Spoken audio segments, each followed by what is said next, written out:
preguntarle qué fue lo que hizo que empezara a pensar en regresar a la iglesia. Es bueno indicar que antes que ocurriera todo eso, usted había sido elegido para un puesto bastante prestigioso. Sí. Para mí el significado de eso es confirmación de que lo que usted estaba enseñando y creyendo y viviendo, que eso fue una confirmación de que usted tenía los pies firmemente plantados dentro del terreno evangélico. Fui presidente de la Sociedad Teológica Evangélica, la cual es la sociedad académica más grande de eruditos evangélicos del mundo. Tiene 4.500 miembros. Irónicamente, yo nunca busqué el liderazgo. Me pidieron que fuera miembro del comité ejecutivo hace 3 años. Fui nominado. En parte creo, aunque no estoy seguro, pero creo que en parte se debió al hecho de que la siguiente convocatoria, la convocatoria que se planeaba para 2 años después, resultó teniendo como tema a los cristianos en el ámbito público. Yo he escrito mucho acerca de la política y la fe y los temas morales en público, así que la persona que es electa presidente es el director de aquellas reuniones. Así que me fue posible ser el director del programa e invitar oradores, aunque dudo que haya habido alguna duda, y yo no tenía ninguna duda en mente de que yo fuera un evangélico comprometido o dado al entendimiento protestante de las Escrituras, al igual que de la salvación. Así que había sido elegido como presidente de esta gran y prestigiosa sociedad evangélica, sólidamente evangélica. De hecho, uno de mis profesores, que era miembro de esa sociedad, hizo declaraciones de que el propósito de esta sociedad era representar exclusivamente el evangelismo y no el catolicismo. Entonces, ¿qué fue lo que lo impulsó a cambiar de dirección? Sabe, Tanto usted como a su esposa. así es. De hecho, en cualquier caso fue mi esposa inicialmente quien empezó a hacer preguntas hace años cuando estábamos yendo a una parroquia de la alta iglesia anglicana en el sur de California. Estábamos yendo principalmente por un amigo mío que nos había invitado. Disfruté mucho la liturgia y por primera vez empecé a valorar lo que no había valorado cuando era católico. Sé que la liturgia anglicana es diferente, pero se parece bastante en muchas maneras. Mi esposa dijo, esto es verdaderamente católico y me gusta. Y un par de años después me preguntó, ¿por qué no somos católicos? Y yo le dije... ¿De dónde salió eso? ¿Se quería volver católica? No quería, pero amaba a Juan Pablo II. Era admiradora de Juan Pablo II y muy devota de lo que él defendía, aunque no fuera católica. De hecho, cuando él falleció y se llevó a efecto el funeral, ella se lo pasó viéndolo por televisión todo el día y sintió gran emoción. Pero le contesté por qué no éramos católicos y ella me dijo, de acuerdo, tiene sentido, tú eres el filósofo de la familia. Perdón por interrumpir, nada más quiero asegurarme, usted también era acérrimamente provida. Sí, mucho. Nada más quiero asegurarme de mencionarlo porque eso no proviene de que sea católico. Claro que no, yo había sido provida desde mediados de los años 80, sólidamente provida. Curiosamente fue resultado de mi época en Fordham. Uno de mis amigos que era estudiante de posgrado, que era ateo, era provida y de hecho me convenció de tomar la postura provida. ¿Qué les parece esa ironía? Un estudiante de posgrado en una universidad católica, quien es protestante, es convencido de ser provida por un ateo. Es muy raro, pero creo que yo había sido provida de nombre, pero él me empujó a que fuera totalmente provida y a estar más convencido de la certeza de esa postura. Y publicó un libro sobre el tema. Así es, de hecho tengo un libro que acaba de salir titulado Defendiendo la Vida, el cual es una defensa de la postura provida. De hecho lo escribí cuando era protestante y fue publicado cuando ya era católico, así que es un libro muy ecuménico.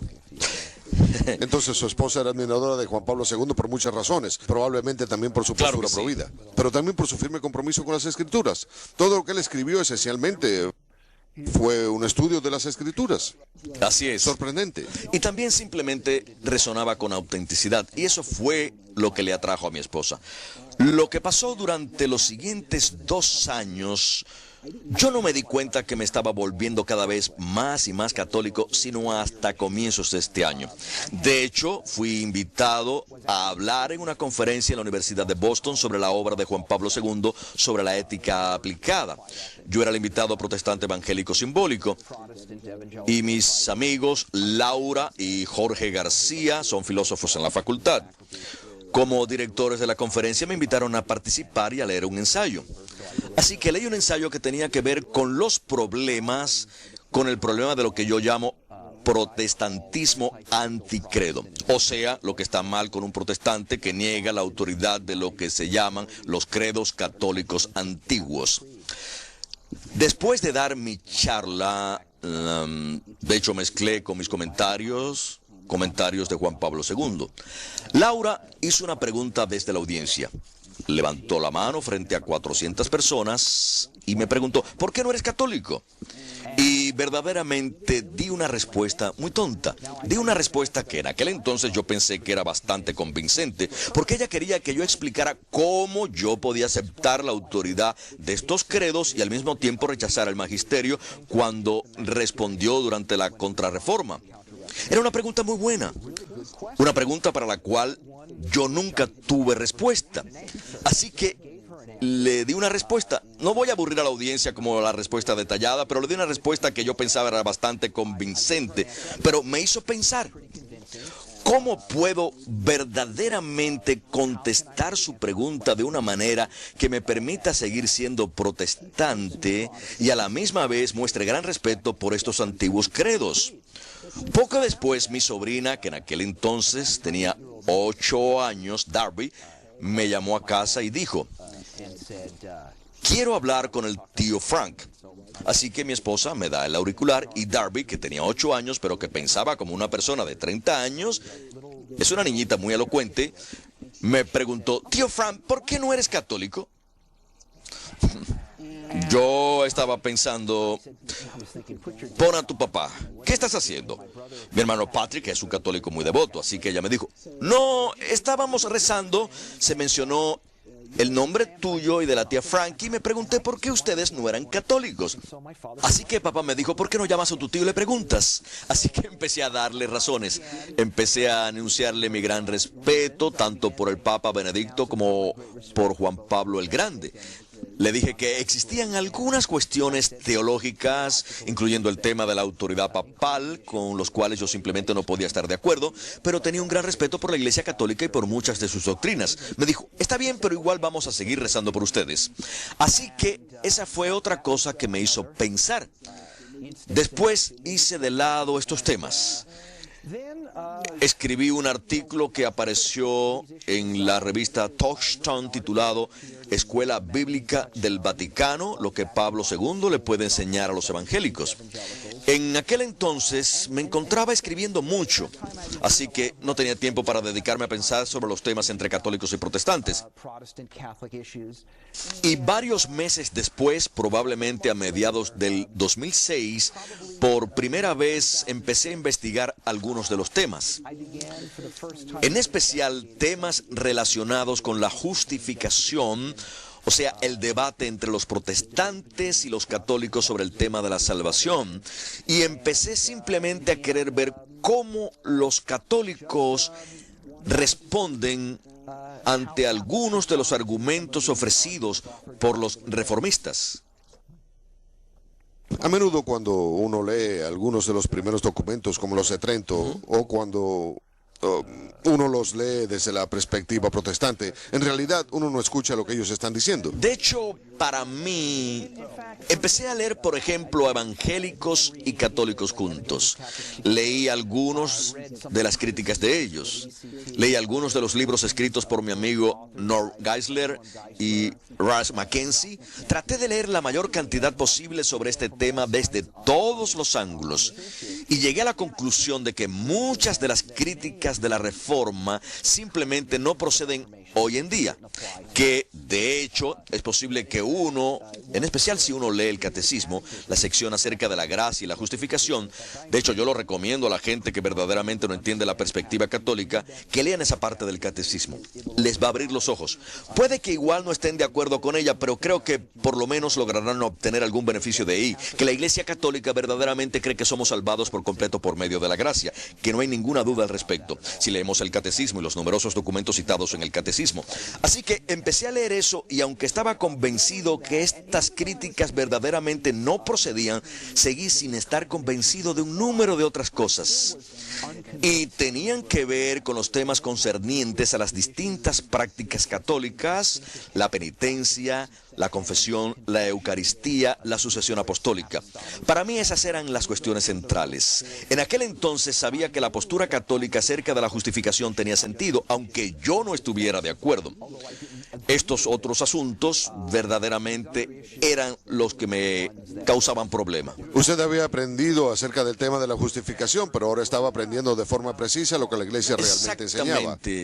Exactamente. Una vez que uno sabe lo que la Iglesia enseña, uno puede verlo. Así es, e incluso aunque no hubiera estado completamente de acuerdo, pensé que era una postura que podía defenderse. Entonces, ¿cómo lidió con esas otras cuestiones? Bien, en realidad yo no sabía qué hacer. Llamé a unos cuantos amigos míos, tanto católicos como protestantes, y ambos grupos de amigos me recomendaron leer a ciertos escritores, lo cual yo hice.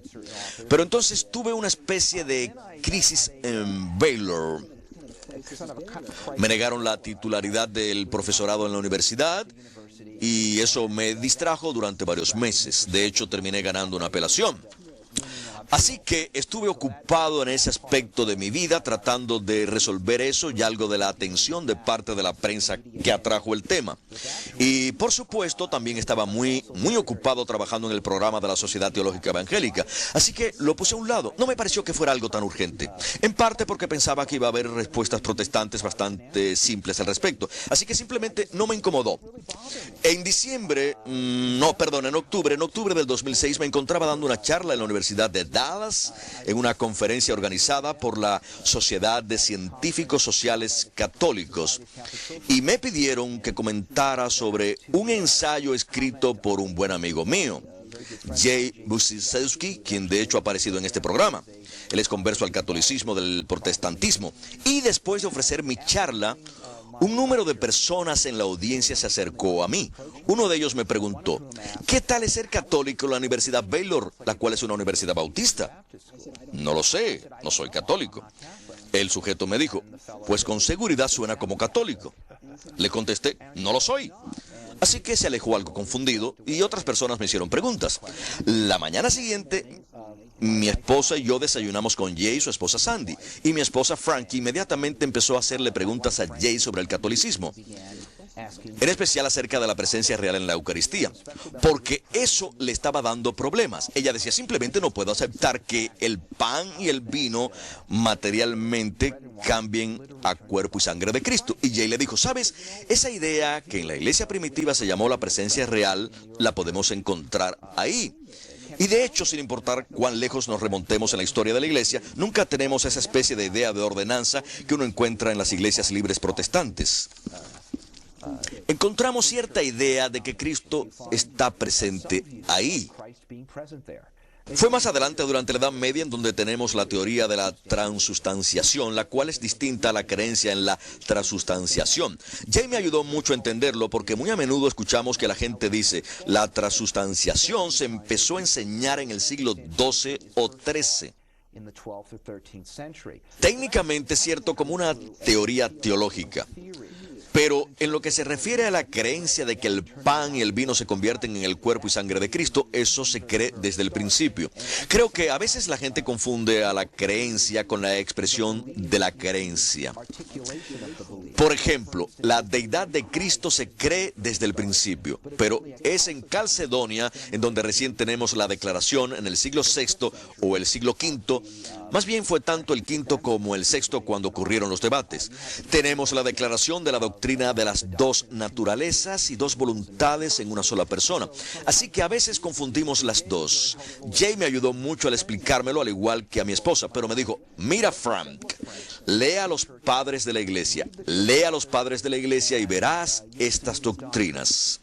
Así que lo dejé para después porque me encontraba muy ocupado con la sociedad, con las responsabilidades de director del programa de la Sociedad Teológica Evangélica. Así que en realidad no me volví a ocupar del tema sino hasta enero. Y no me esperaba que 3 meses después estaría regresando a la Iglesia Católica. Detengámonos ahí, porque vamos a hacer una pausa breve. Cuando regresemos, escucharemos el resto de la historia, al igual que sus preguntas. Nos vemos en breve. Bienvenidos nuevamente al regreso a casa. Nuestro invitado es el Dr. Francis Beckwith. Frank, gracias. Lo interrumpí justo antes de que terminara, porque todavía falta un poquito. Estaba recibiendo información acerca de la iglesia. Estaba volviendo a aprender ciertas cosas acerca de la iglesia. También estaban ocurriendo muchas cosas en su vida que lo obligaron a poner de lado esos asuntos para más adelante. Bien, era enero del 2007 y empecé a leer a los padres de la iglesia. Empecé a sacar libros de la biblioteca, una variedad de diferentes libros de diferentes autores. Desempolvé mi antigua colección de los padres de la iglesia, la cual había comprado de joven para poder estar mejor preparado para lidiar con los desafíos al cristianismo de parte de los santos de los últimos días. En realidad, en aquel entonces me encontraba más preocupado con la doctrina de Dios en los padres de la iglesia. Así que empecé a leer a los padres y lo que se me ocurrió al leer a los padres fue cuán católicos eran. O sea, en los padres de la iglesia encontramos... estamos hablando a partir de la mitad del siglo II hasta más o menos el V y VI. Encontramos un entendimiento de la Eucaristía que es instintivamente católico. La idea de la presencia real. Encontramos la idea de la penitencia, que es el sacramento de la reconciliación y lo que uno hace después de pedir que sus pecados sean absueltos. Uno encuentra en la iglesia primitiva estas cuestiones que tienen que ser resueltas, que no son resueltas explícitamente en las Escrituras. Como por ejemplo, ¿qué hacemos con los cristianos que niegan su fe? ¿Les permitimos ingresar? Y lo que tenemos es llamados a obispos y concilios y autoridades. Para mí esta fue la clave.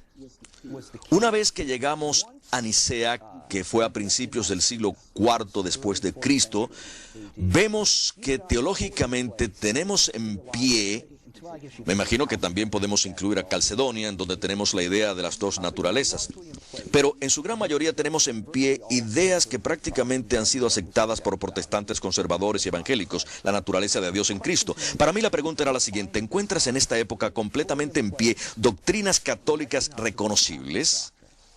Por supuesto que sí. Así que esta es la pregunta que me tuve que hacer.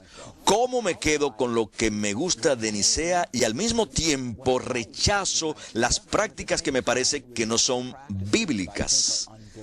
La realidad es que no es posible. Así que tengo una crisis. Verdaderamente no sé qué hacer. Y por supuesto, como filósofo estoy preparado para evaluar argumentos y evaluar diferentes puntos de vista para ver quién tiene más razón. Así que para mí, yo pensé, ¿quién tiene la responsabilidad de probarlo? ¿Yo o la iglesia? Y hay una sola forma de barajarlo, y es esta. Y esto salió de la nada. Tuvo que ser el Espíritu Santo. Mis padres me bautizaron y me confirmaron como católico. Hay un mandamiento: honrarás a tu padre y tu madre.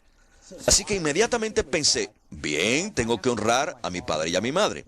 Eso quiere decir que el peso recae sobre mí para demostrar por qué debo seguir siendo protestante. Así que, con toda la evidencia, por lo menos en lo que se refiere a la cuestión de la justificación, de hecho, ahora estaba más convencido de la idea católica meses después, pero en aquel entonces pensé, los argumentos son bastante buenos en ambos lados.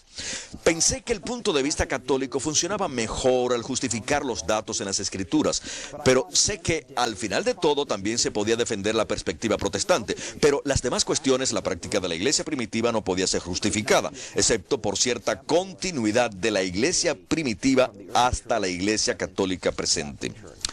Y como el peso recaía sobre mí, y como no podía superar esa preferencia o deferencia que yo le estaba concediendo a la iglesia primitiva, al igual que a la doctrina católica, verdaderamente no tenía otra opción más que regresar a la iglesia católica. Ahora, lo interesante es que empecé a aplicar la apuesta de Pascal en aquel punto. Pese, bien. Debería explicarle a la audiencia. Sí, la apuesta de Pascal. Sí.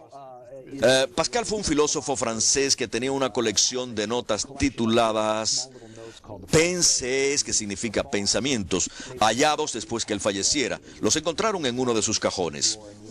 Y una porción de las notas tenía que ver con un argumento apologético con respecto a por qué alguien debería volverse cristiano. El argumento de Pascal era que incluso si las probabilidades eran solamente de 50%, valía la pena estar a favor del cristianismo, porque lo peor que puede pasar es que puede resultar que el cristianismo fuera falso, pero por lo menos es un buen sistema ético y de virtud personal. Lo peor que puede pasar si el cristianismo es cierto es que uno acaba en el infierno. Así que para Pascal, esa era la cuestión. Pero yo no pensaba que iba a irme al infierno si me volvía católico, porque yo creía en Jesús y era un cristiano muy comprometido. Pero eso fue clave para mi pensamiento, porque pensé, miren, de todas formas voy a seguir a Jesús.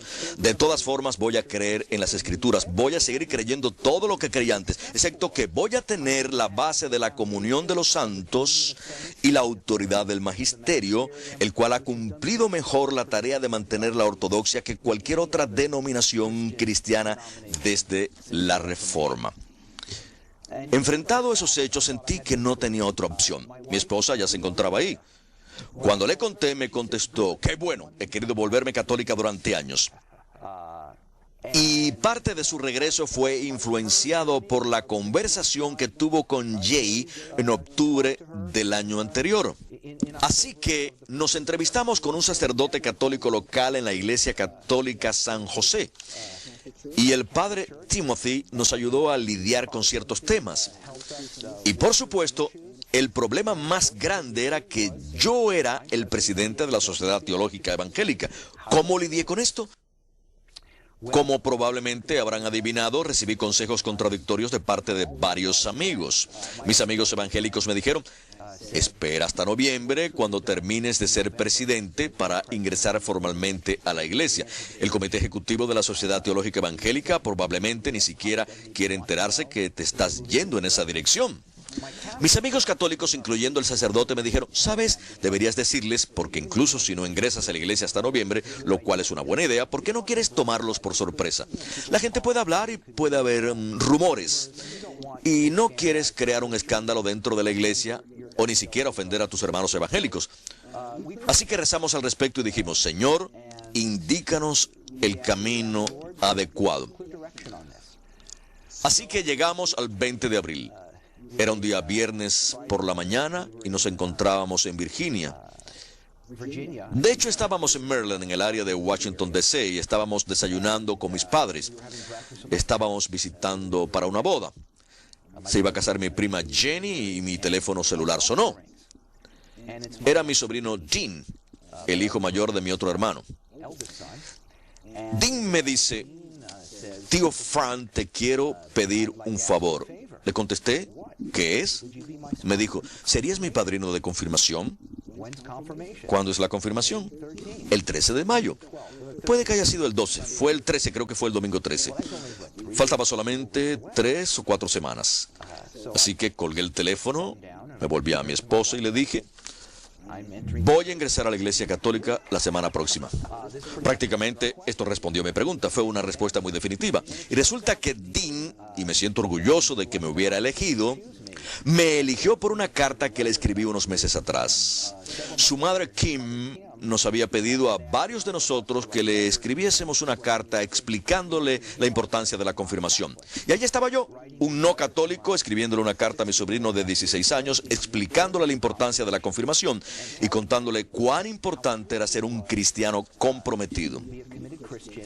Le conté que se encontraba dentro de una gran tradición de grandes pensadores cristianos. Dean es un joven muy listo, muy inteligente, y sentí que él tenía que saber que el cristianismo es parte de, o que los cristianos, que ha habido muchos cristianos muy inteligentes a través de la historia. Por supuesto, todos los nombres que enumeré resultaron ser eruditos católicos, principalmente desde la iglesia primitiva hasta la Edad Media. Y le dije, Estos son maravillosos ejemplos a seguir. Son individuos que han sido grandes pensadores con quienes te puedes identificar. Significa que cuando te vuelvas cristiano no significa que te vas a olvidar del intelecto. De hecho, estás volviéndote parte de algo que es vitalmente importante, no solamente para tu propia fe, sino para la civilización occidental. Así que Tim me dijo que esa carta le afectó y me pidió que fuera su padrino. Dios obra de forma misteriosa. Muy misteriosa. Tenemos un número de llamadas y mensajes, pero antes de pasar a ellos, quiero preguntarle antes de pasar a ellos, el tiempo vuela. Yo sé que en su regreso, a causa de su visibilidad, muchas personas han cuestionado su regreso y a menudo señalan a los sospechosos de siempre. ¿Qué tal acerca del purgatorio? ¿Qué tal sobre la anticoncepción? ¿Qué tal sobre todos esos temas? Bla, bla, bla, bla, bla. Todos esos temas. Y verdaderamente creo que el asunto esencial es el tema de la autoridad. A menudo esas críticas que se cruzan en el camino de uno son de personas que provienen de una perspectiva de sola escritura. ¿Nos puede ofrecer ahora su perspectiva sobre la fortaleza o debilidad de sola escritura? Por supuesto. Permítame contestarlo de esta manera. Estos temas, que a menudo son los temas que dividen a los protestantes y los católicos, para mí no fueron tan importantes con referencia a mi ingreso a la iglesia en este sentido. Siempre supe que si la iglesia católica, de hecho, es la verdadera heredera de la iglesia primitiva, que claramente esas doctrinas por defecto estarían correctas.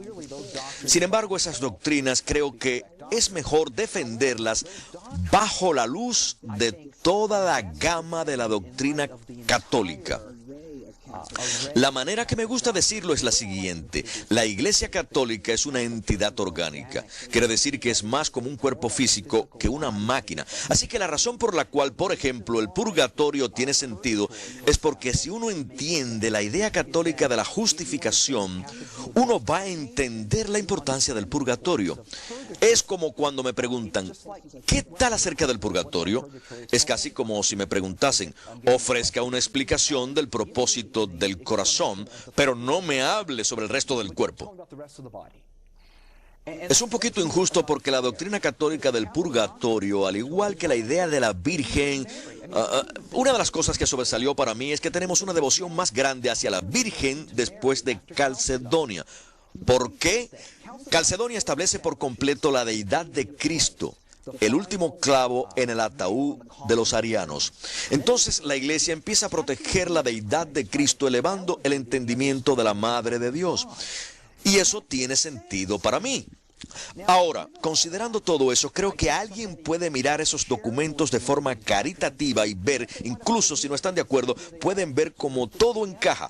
Pero creo que la manera de entender estas doctrinas es entenderlas de forma holística y no simplemente tomarlas parte por parte. En cierta forma, también lo podemos decir sobre el problema de sola escritura, que lo han sacado del tema más grande de la iglesia y la tradición y lo que Cristo estableció por medio de sus apóstoles. No solamente este pequeño aspecto de la plenitud de la verdad. Así es. Las escrituras mismas, en especial los 27 libros del Nuevo Testamento, fueron recopilados llegando al siglo IV, tal vez a principios del V. No recuerdo de memoria cuál concilio fue. Puede que haya sido el cuarto. Fue en el siglo IV. Encontramos consideraciones teológicas en el criterio y entendimiento involucrados en seleccionar estos libros. O, por lo menos, dicen que este es el canon. Así que lo que está sucediendo es una especie de relación simbiótica entre la teología y el canon. Así que incluyen libros porque están siendo usados en la liturgia y parte de una especie de ADN en la infraestructura de la iglesia. Y por otra parte, otros libros sobre los cuales no se estuvo seguro fueron incluidos porque tienen una conexión importante con los apóstoles. Así que no se trata de enumerar 10 razones por las cuales estos libros han sido incluidos. Es un entendimiento mucho más orgánico. Atendamos a primera llamada. Es Linda desde Massachusetts. Hola, Linda, ¿cuál es su pregunta? Hola, Linda. Buenas noches. Sí. Mi pregunta para el doctor Beckwith tiene dos partes.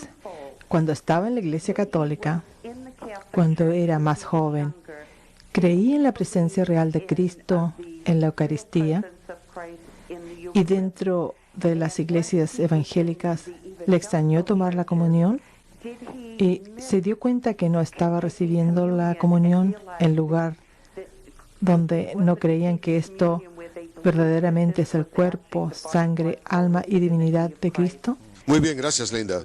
Es una pregunta excelente. De hecho, cuando me fui de la Iglesia Católica, ese no era un tema tan importante. Sé que lo es para muchos que se van de la iglesia y regresan, pero para mí, yo siempre estuve muy atraído a la persona de Cristo. Así que, aunque sé que en el pensamiento católico, obviamente, la persona de Cristo está relacionada estrechamente con la Eucaristía, para mí eso no fue parte de mi regreso. Ahora que miro en retrospectiva, me doy cuenta que me hacía falta algo importante, pero en aquel entonces, francamente, no fue algo que yo apreciara por completo. De acuerdo.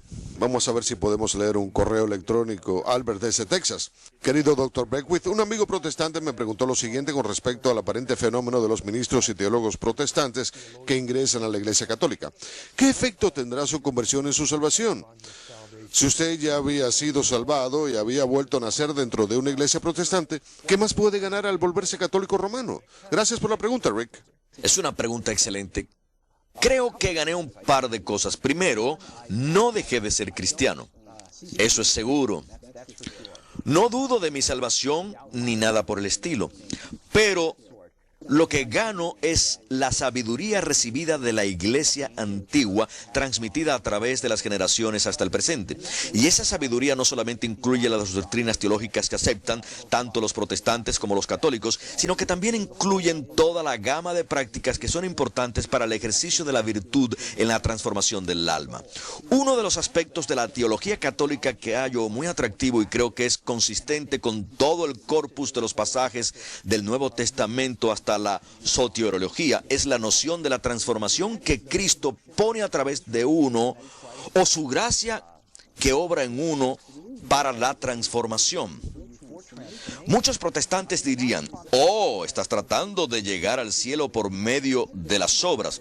Yo lo considero una oportunidad de permitir que la gracia de Dios obre a través de mí. Así que ahora como católico me encuentro mucho más consciente de todo lo que hago.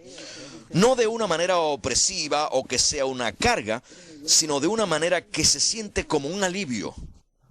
De hecho, yo estaba pensando que a menudo cuando en el evangelismo se coloca un énfasis tan grande en el entendimiento percibido de San Pablo del plan B en lugar del plan A. En otras palabras, el plan A es llegar al cielo por medio de las obras.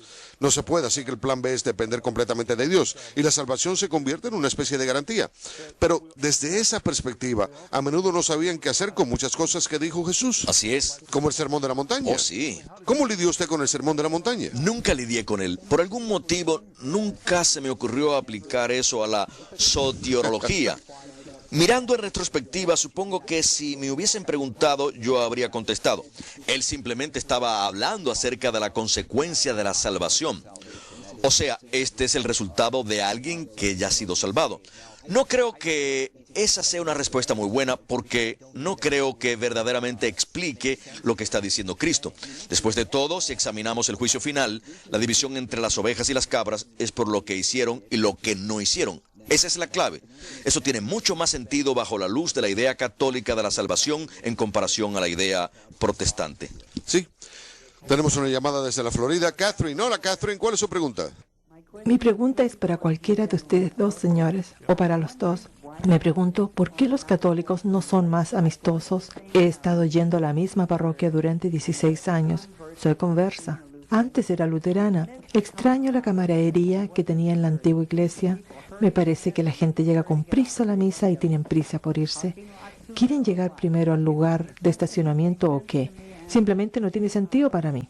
Gracias por su pregunta, Catherine. Sí, ese es un tema que de hecho me lo han mencionado amigos protestantes. Te dicen, ¿no vas a extrañar la camaradería? Y es una pregunta legítima. Porque es cierto que en las iglesias protestantes hay un entusiasmo que uno no encuentra en algunas parroquias católicas. Así que creo que mi primera recomendación sería que tal vez busque una parroquia nueva. Y segundo, suceden otras cosas. Se sorprendería, incluso en las parroquias en las que la gente simplemente entra y se marcha, cosas que ocurren durante la semana en las que se puede involucrar, estudios bíblicos, reuniones en casas. Háblele al párroco, pregúntele, ¿qué puedo hacer? ¿Hay alguna actividad? Sabes, esto también ocurre. Hay algunas iglesias protestantes de corriente principal en donde tienen actividades de tipo similar, pero de cualquier manera eso es lo que yo recomendaría. Permíteme añadir algo. Primero, la camaradería tiene que empezar aquí con nosotros mismos. Tenemos que extender la mano.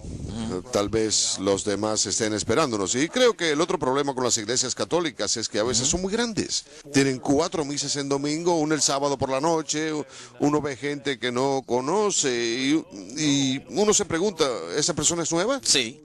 ¿O por lo general irá a la otra misa? Así que nos sentimos un poquito incómodos extendiendo la mano. No sé si usted tenga esta impresión, Marcus. Yo creo que los católicos suelen ser, por la forma en que funciona la cultura en las iglesias católicas, son menos propensos a hablar acerca de su fe. No porque no la tengan, sino porque creen que es una violación de la humildad. Así que creo que existe cierto sentido de discreción en la iglesia. Por ejemplo, uno no se pone a repartir rosquillas frente al altar. Uno no se pone a conversar frente al Santísimo Sacramento. Es una falta de respeto. Así que creo que uno tiene que evaluarlo con caridad. A veces la falta de interacción tiene que ver con el sentido de lo sagrado que tal vez no perciban algunas personas que se encuentren fuera de la tradición. Para concluir, digamos que haya personas allá afuera mirándonos que se encuentran donde usted se encontraba. ¿Algunas palabras de aliento para que consideren regresar a casa al igual que usted? Sí. Bien, le recomiendo a aquellos que nos estén mirando que lean. Si no están seguros acerca de la doctrina católica, que lean el catecismo. Existe mucho material de diferentes escritores cristianos y católicos que creo es importante leer. Pero creo que al final de todo, lean el catecismo y traten de encontrar individuos dentro de su propia comunidad o a través incluso de EWTN que puedan responder sus preguntas. No siempre es buena idea escoger a cualquier católico al azar, al igual que no lo sería elegir al azar a cualquier presbiteriano. Así que les recomiendo a la gente que lea el catecismo. Muy bien, Dr. Beckwith, muchas gracias por acompañarnos en el regreso a casa. Ha sido un gran gusto y nuestras oraciones están con usted al continuar su camino de regreso. Muchas gracias a ustedes por acompañarnos en el regreso a casa. Que Dios os bendiga y nos veremos nuevamente la semana próxima.